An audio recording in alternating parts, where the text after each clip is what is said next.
welcome to the Hardcore Soft Skills Podcast. This is Yadi Caro.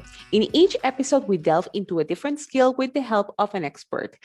After each episode, you can start applying what you have learned to advance and improve in your career. Today, we'll learn about team building. Forming teams is certainly not an easy task, and there is no easy formula to follow. There are many books addressing how to recruit and improve teams with very different approaches. One of the recent books I read on the topic fascinated me because it proposed a different yet successful approach. The book, The Talent War, proposes that just as it is done in successful special forces teams, hiring should be based on character, not on skill. When recruiting for special operations teams, no candidate comes with 5, 10 years of experience. These are professionals who are trained on the job but are able to demonstrate humility and disposition for learning, among other traits. The Talent War was written by 2 former members of the US military, Mike Sarraille and George Randle. I spoke with George about his own experience serving in the military, the motivation to write this book, and he also shares critical advice for those who are recruiting and those who want to be recruited. We started our conversation talking about his experience in Germany, where I currently am recording this from. Let's listen.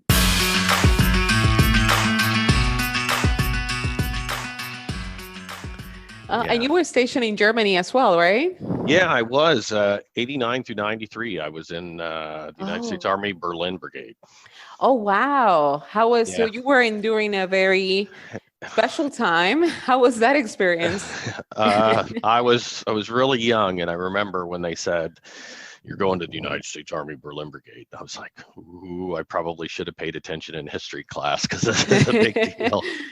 But I lived 4 blocks from not the wall, but the fence line, because the wall didn't go all the way around.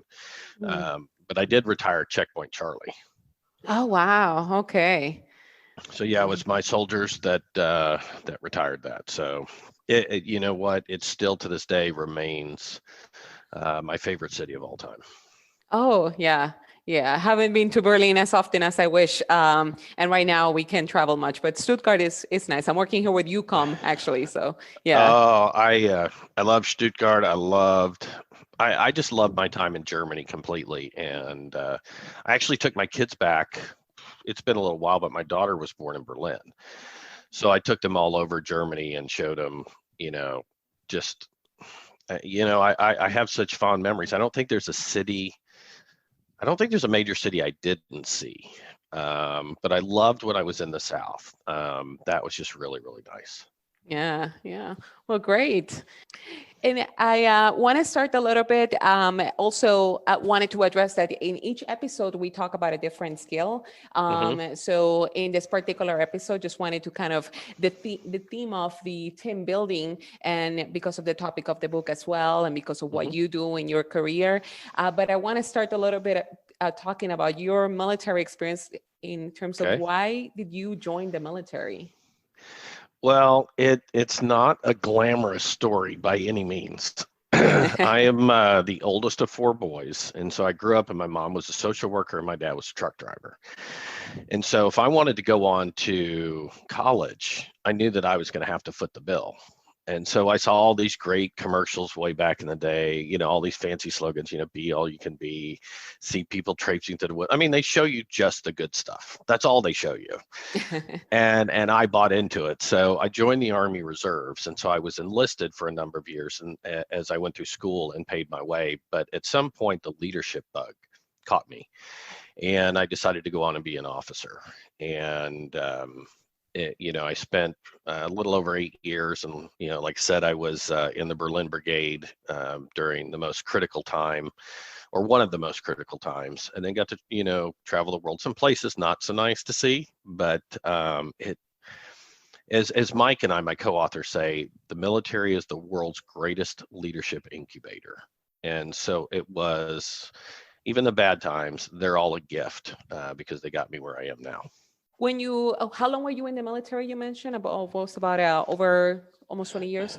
Yeah, so it's a little bit different. So anybody familiar with the military, it's not 20 years for what we call good time, meaning I spent my first years in the reserves. I spent about 8 or so active duty, went back to the reserves, but my professional life was taking off in such a way that as much as I wanted to be in the reserves and continue based on where I was going to be stationed, I couldn't continue. So from the time that I enlisted to the time that I, what we call resigned my commission, was about 21 and a half years, but it's not the same as those people who spend active, 20 years of active duty. But yeah, from beginning to end of my association with the Army, it was a little over 21 years. And I like that you mentioned that the military is kind of an enabler for creating leaders because you're always Hmm. in a different situation and kind of learning on the go. So, Hmm. what are some of the key point in your particular experience? One of the key lessons that you learned when you were in the military? Well, I can tell you a bunch of lessons, and I'll tell you the lesson I wish I had learned a whole lot earlier. But, um, what's interesting, depending on what background, you're thrust into the most diverse population you could imagine, and you're living in a fishbowl. So if you're a leader, it's 24/7, 365. You're never not being evaluated or judged, examined in some way. But as a young officer, I had the absolute gift. I had some of the most amazing non-commissioned officers who had spent 10, 15, 20 years. And it's just like I've got this circle of people, sometimes not so friendly, most of the time pretty good, helping me be successful, but constantly making what I was doing better. And so Mhm. I'm in an environment where nobody wants to work for a bad boss, but the non-commissioned officers that I had all just tremendous influence about being clear, being fair, planning, attention to detail, you know, praising in public, scolding in private. Um, and more than anything else, it was leading by example, meaning whatever you do, everybody's watching, so you better set the standard. How did you Mhm. decide to write the book, or was it a collaboration with you and the co-author Mike Sorrell in Yeah. regards of how to create that, or were you thinking back of your experience in the military when you decided to write the book? So it was what I call a weird confluence of events or serendipity. So I had met Mike. I heard him on a podcast, connected with him on LinkedIn. We had breakfast. He said, "Hey, we would, I'd love to have you as an advisor at EF Overwatch, this firm they started." And then he was at home writing or watching Real Housewives of Beverly Hills with his wife, and the light bulb went off, and he calls me. He says, "George, we Interesting. got to write." It's like, "George, we got to write a book." I'm like, "That sounds great. Let's do that." And I think why it was serendipitous is not just that we came together, we're both vets and we both have a passion for talent. I always wanted to write a book about talent acquisition, but if you look out there, there's hundreds of books on recruiting and hiring and things like that. It would just be like dropping a drop of water in a pond. Nobody'd notice. And on Mike's side, there's this unlimited amount of books written about special operations. I mean, you can't go into a bookstore without some, great cover and great story and a lot of heroes putting out some amazing stories. But nobody had ever put those two things together. Hmm. And so that's the advantage that Mike and I had. So immediately when he spoke of the idea, we both wanted to do a book, but kind of realized that together it would be something completely different and hopefully more impactful to the people that read it. And before you wrote the book, you already had a great career as well as Hmm. working with in the recruiting as in the talent Yeah. acquisition with top companies. So as you transition from the military into that particular field, did it click right away? Were you trying to use some of those principles beforehand, or kind of did you start learning that along the way? Well, I always use the principles because I think that was the key to my success. And what I tell veterans all the time is the things that made you successful in the military will make you successful in corporate America. There's a few nuances and things that you have to change that veterans, the hardest part was actually, the military, whatever branch you're in, is 24/7, 365. It's your whole life, whether you're on duty or off duty, whether you're deployed or not deployed, doesn't matter. The corporate world, you can shut it off at the end of the day. And so that tends to be a little bit of an assimilation or acclimation problem for a lot of veterans, meaning they're like, wait, it's not my job isn't filling my whole day. But why it didn't click for me immediately is because I went into a leadership role with a major company that we talked about in the book, and it was a gut punch.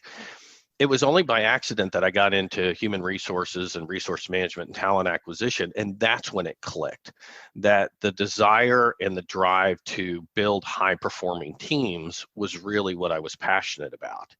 And so that accidental move into HR connected with building great teams in the military and all the things that the officers and non-commissioned officers had taught me kind of came together, and my career took off like a rocket. Yeah, and I really enjoy the book, the particular premise that keeping a talent mindset and also discussing the need for hiring for character, because the skills is something that could be developed and as Mm-hmm. the people join the team. Can you describe a little bit about the particular concept of talent mindset? So first of all, Mike and I have kind of boiled it down to something very simple. You know, we do a lot of podcasts, we do a lot of speaking, but we boiled it down to a talent mindset. You know that you have it when you're treating your human capital with the same rigor, focus, and discipline that you do your financial capital.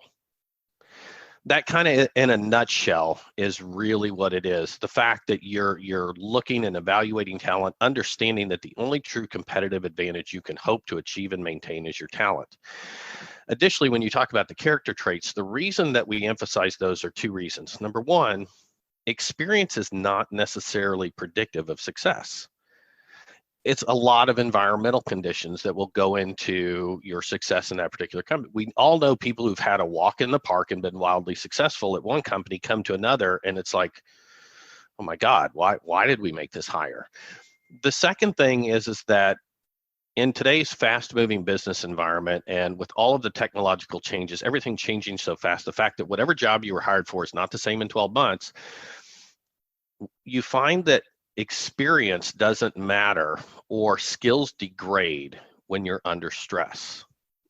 And so the things that really count when you get into uncertain territory or volatile situations, meaning in chaotic or ambiguous, what we call VUCA environment, it's the character that carries you through that, not the experience at different companies. So having that talent mindset and looking at the attributes is a way to continually improve the talent that you bring into your organization. I really enjoyed as well that you talked about it, some of the principles, including humility, adaptability, integrity. Those That's the characteristics. term. The humility is the one thing that I wished I had learned a whole lot earlier in my military career. Okay. I mean, I think when I got in, I had two whiskers on my face. I looked like I was 12. You know, the officers and NCOs are looking at me like, oh my God, this is a kid. Should he even be in the Army? And so I overcorrected with bravado and ego and a loud tone, and didn't realize and wasn't necessarily taught right away how important, matter of fact, the number one trait that we say to be a great leader is humility. And it took me a while to learn it. And once I did, life got so much better for me. Yeah, and that's very interesting because for those people, I've been working with the military for a few years, and for the people as outsiders, when they come into work in the military, they think toughness and, the opposite of humility. And that's a misconception because the great leaders I've seen in the military are very receptive, and those particular traits that you described. Yeah, and the same thing, and I wished I'd learned it earlier. Don't get me wrong, I had some of it, but I could have had a whole lot more. And I had those non-commissioned officers and officers beating that into me, so I didn't overcorrect. And once I kind of figured out, okay, it really comes down to, if I'm going to accomplish a mission with my soldiers, I'm not always the smartest person in the room. I have years and years of experience of non-commissioned officers around me and other fellow officers, commanders, and peers. It should be about the best idea wins. And you have to be humble enough to remember it's about mission success. It's about winning. You don't have to be, as a leader, be the smartest person in the room. There's all kinds of people around you. I'm like, all I want is somebody to have the best idea, and me have the humility and the smarts to go, you know what, that person's got it. That's what we're going to do. Empower them and then get busy doing it. That's great. And now, if the company or a leader that's trying to build a team and they are considering into they like this idea of hiring for more character and not particularly looking at the amount of years of that experience in the resume. But how can they better identify those skills when from a resume or doing an interview? What are some of the things that you suggest that they could better identify those things in a candidate? Well, the first thing to do before you get to a resume in the interview process, and this is one of the major mistakes that companies make and they could really improve on very easily, which is before you have a need to hire or desire to hire, who are your top performers in the company and what's making them successful? Build that profile, because most people, by the time they get to recruiting, the recruiters, talent acquisition, talent consultants, they're giving you this list of objective requirements of what to go look for. And you never, well, I shouldn't say never, very rarely hear about the attributes. And if I look back at a hiring manager and say, okay, who's your top performer? And they name one or two people, I'm like, okay, what attributes make them successful? They go blank. Therein lies the problem. Before you even get to the resume, before you design a process, before you ask an interview question, do you know what makes people successful in your team, in that department, in your organization? And sales will be different than engineering. That'll be different than customer success, different than finance, legal, HR. They're all going to have a different flavor of ice cream, as it were, when it comes to attributes. Mm-hmm. But you have to define that first. Once you do, then build a process to identify those traits. And then when you start looking at because once you look at a resume, you can't necessarily see talent. So, but if you know what you're looking for, it's much, much easier to find it and to build a process that helps you identify, see whether they have or do not have those attributes. Yeah, that's it's something that I have not seen very often in companies when it comes to hire and do those things. Yeah. And per your experience, what are other mistakes that companies are doing right now when it comes to hiring candidates or trying to find the right person? So there's a bunch of them, but the simple ones, I try to coach some of the simple ones. The first one is avoid nepotism, or meaning every company incentivizes referrals, which is absolutely the right thing to do. But I had a little video on LinkedIn about this, the dark side of referrals, and I'm going on to talk about it later, because executives are the worst. Oh, I need Joe, I need Jill, I need Julie. You know, I worked with them over here, they'll be successful. And so they don't put them through a process. So one of the mistakes that people make, because referrals tend to be a very large part of any organization's hiring plan, is they don't put everybody through the same process. Mm-hmm. Second, they don't have A players selecting A players. A players gravitate and can see in others A players, other A players. B players see B players, C players, they don't want to be in the interview. Who knows what they're going to select? So you have to have a standard hiring team, a standard process, a standard way of evaluating those. You know, I'm not telling you to be disciplined, locked down. It can vary 3, 4, 5 degrees on either side. But have a team that's trained to look for those attributes for success in the role and for which you're hiring. If you can do those two things, that and plan, you're gonna really take away a lot of the error rate in your hiring. And what's important, and I had an executive, and we're including this in our new materials, I love the phrase that she coined, which is, you cannot outrun the collateral cost of a bad hire. Mm-hmm. You have to get it right. And I love that phrase. Now, for those leaders or people that are starting to occupy and they go into a position of leadership and they inherit a particular team, and they may not consider that team has the right skills, or they want to be able to build those characteristics that will make a good team. What do you suggest? Starting over, or what are some of the suggestions in order to have a better team than what they inherited? Well, first thing first, and we put this actually chapter 10 because we were trying to figure out how to wrap up the book, which is, you can't hire or fire your way to success. Talent plus leadership equals victory. That's the equation. First thing a leader needs to do, check yourself. Are you the leader that can elicit the greatness in each member of your team. What do you have to fix in you first? That's where it starts, because selecting a team, building a team, coaching, mentoring, training a team is a subset of leadership. So it starts with you, the leader. Are you good? Are you humble? Do you have the attributes? Are you exhibiting the attributes? Do your people see that? Then evaluate your people as to who has the potential, meaning who can you invest in? What B players can you make A players over time? What A players do you have that you need to put investment in, or move them into positions of more responsibility? And then examine the talent but give it a little bit of runtime to say, you know what? Yeah, no matter how much I invest in that person. Because let me say this, and this is why we put it in the book. In the military, for civilian world, the military, they have these misconceptions that, oh, if I'm a commander, I can just fire people that are horrible. That's not true.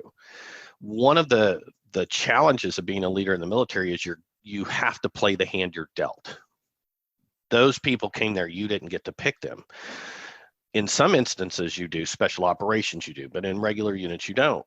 You have to coach, mentor, train, and lead. So the burden is on me to get the absolute best out of everybody on my team. So I say that everything begins and ends with leadership. Every problem is a leadership problem. Yeah.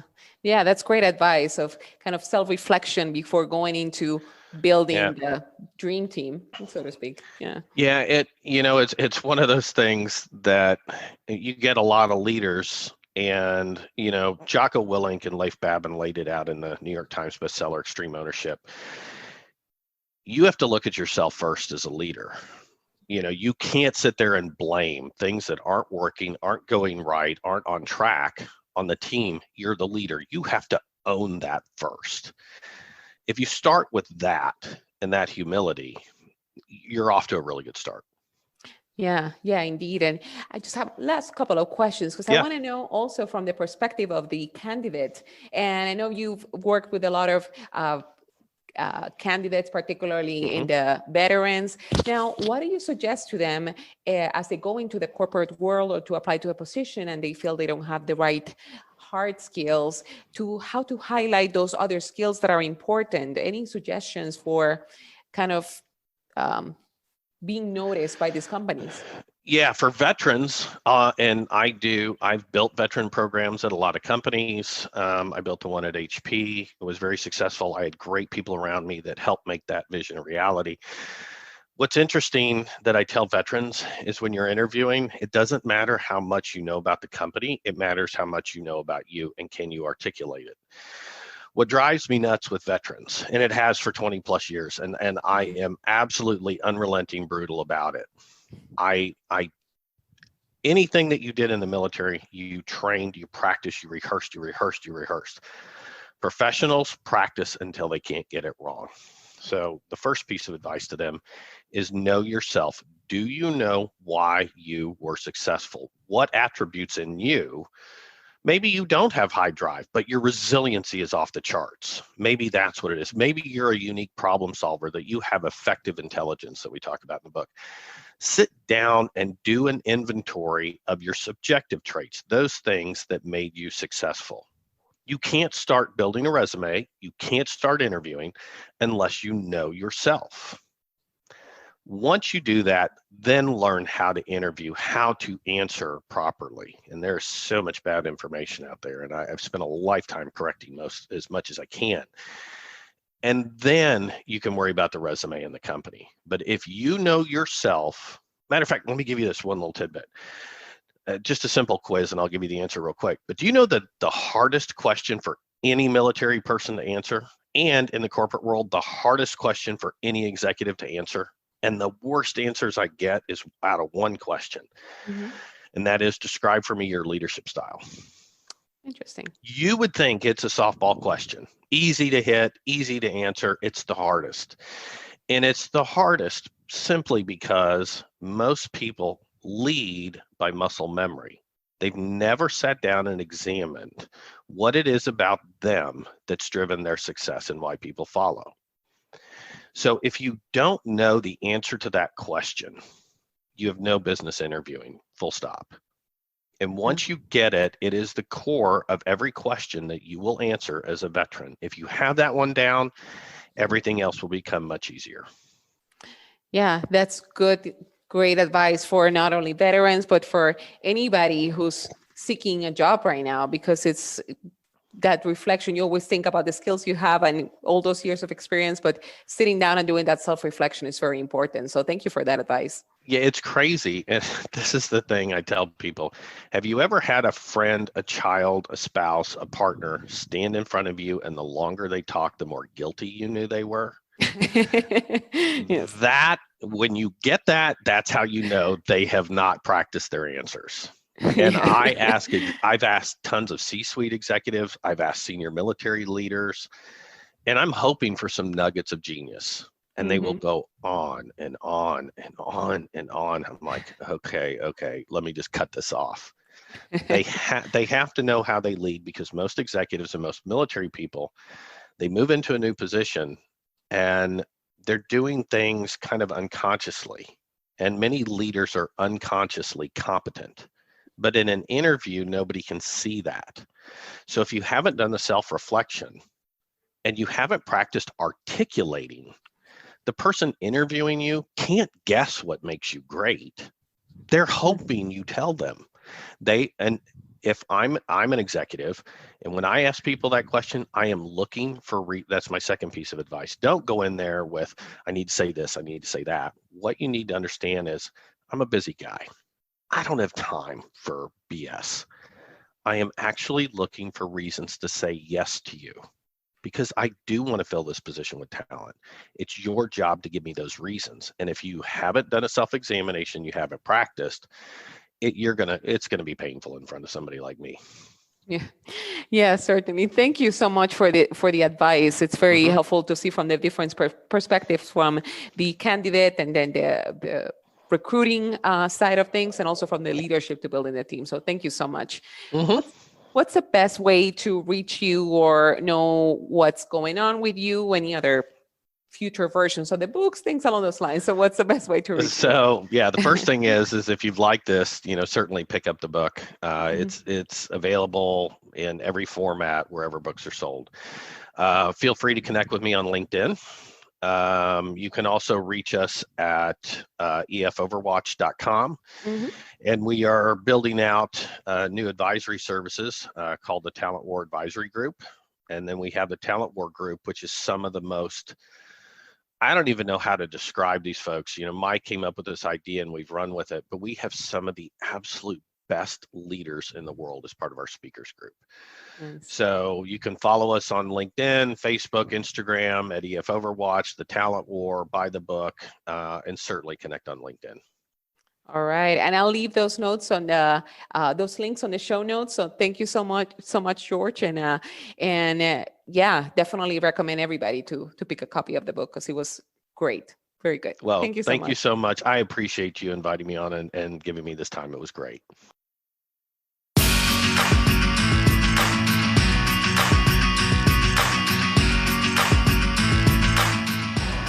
Thank you for listening to another episode of the Hardcore Soft Skills Podcast.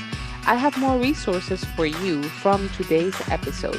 Just go to the website hardcoresoftsskillspodcast.com and subscribe to receive the weekly lessons.